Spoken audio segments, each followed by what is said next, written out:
Hello guys, welcome back. This is Mystery Truth. Geological evidence show the Sphinx could be 800,000 years old. One of the most mysterious and enigmatic monuments on the surface of the planet is without a doubt the Great Sphinx at the Giza Plateau in Egypt. It is an ancient construction that has baffled researchers ever since its discovery, and until today, no one has been able to accurately date the Sphinx, since there are no written records or mentions in the past about it. Now, two Ukrainian researchers have proposed a new provocative theory where the two scientists propose that the Great Sphinx of Egypt is around 800 years old. They did this in an international conference of geoarchaeology and archaeomineralogy held in Sofia, titled Geological Aspects of the Problem of Dating the Great Egyptian Sphinx Construction. The authors of this paper are scientists Manikev Vyacheslav and Alexander Pakomenko, both studying at the National Academy of Sciences of Ukraine. The starting point of these two experts is the paradigm shift initiated by West and Scotch, a debate intended to overcome the orthodox view of Egyptology, referring to the possible remote origins of the Egyptian civilization, and on the other, physical evidence of water erosion present at the monuments of the Giza Plateau. According to Manikev and Pakomenko, the problem of dating the Great Egyptian Sphinx construction is still valid, despite of the long-term history of its research. Geological approach in connection to other scientific natural methods permits to answer the question about the relative age of the Sphinx. The conducted visual investigation of the Sphinx allowed the conclusion about the important role of water from large water bodies, which partially flooded the monument with formation of wave-cut hollows on its vertical walls.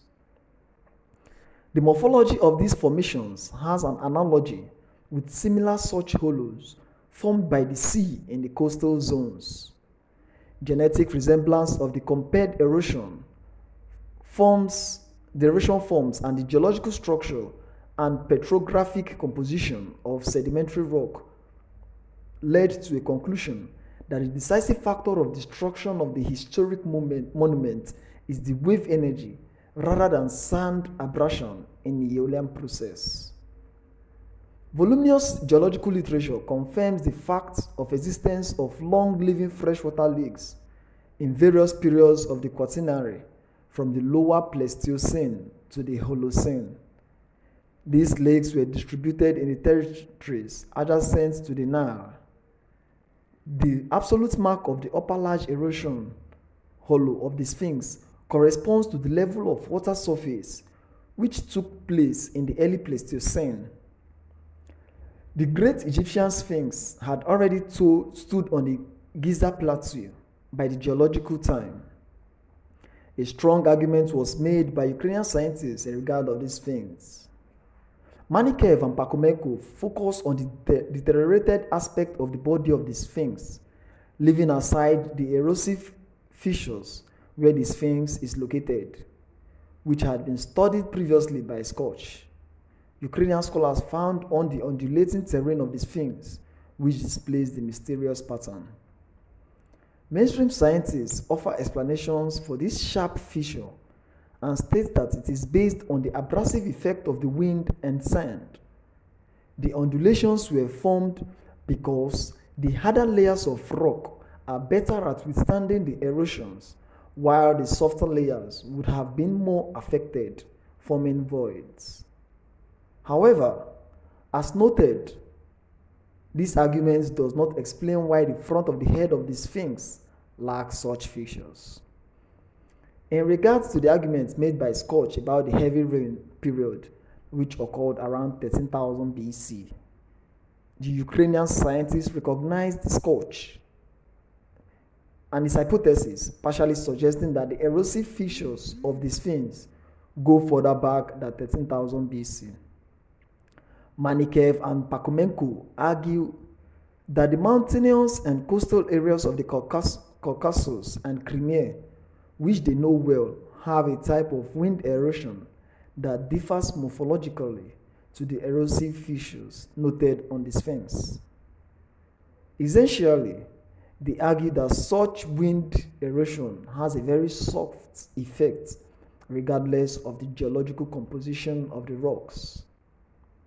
In our geological field expeditions in different mountains and littoral zones of the Crimea and the Caucasus, we often observe the forms of aeolian weathering, which morphology differs considerably from the weathering taking place on the GES. They continue further and explain our personal experience in scientific investigation of geology of the sea coast gives reason to draw an analogy with the GES and to suggest another mechanism of its destruction. Specialist geologists who work in the field of sea coast geomorphology know such forms of relief as wave-cut hollows. They can be one and multi-story. They are arranged horizontally to the seawater surface if the coast makes a vertical wall. Especially deep wave-cut hollows are formed in the precipitous cliff built by the strata of carbonaceous rocks. Such forms of the coast relief are well known and studied in detail on the Black Sea coast of the Caucasus and Crimea. General model of formation of the wave-cut hollows in the rocks of the Caucasian Flysch is given by Popov. Manikev and Pakumenko propose a new natural mechanism that may explain the undulations and mysterious features of the Sphinx. This mechanism is the impact of waves on the rocks of the coast. Basically, this could produce, in a period of thousands of years, the formation of one or more layers of ripples, a fact that is clearly visible, for example, on the shores of the Black Sea. This process, which acts horizontally, will produce a wear or dissolution of the rock.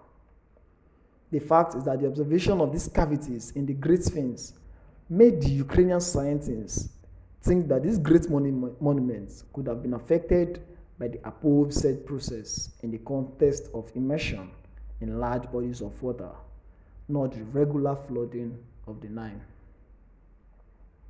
They further suggest that the geological composition of the body of the Sphinx is a sequence of layers composed of limestone with small interlayers of clay.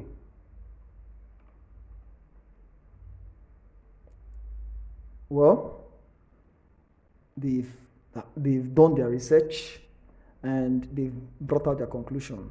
So guys, what do you have to say concerning this? Do you think the Great Egyptian Sphinx is actually 800,000 years old as proposed by the Ukrainian scientists, or do you think it's an overbloated figure?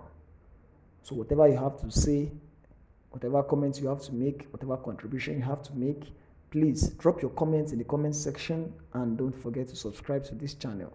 Thank you very much.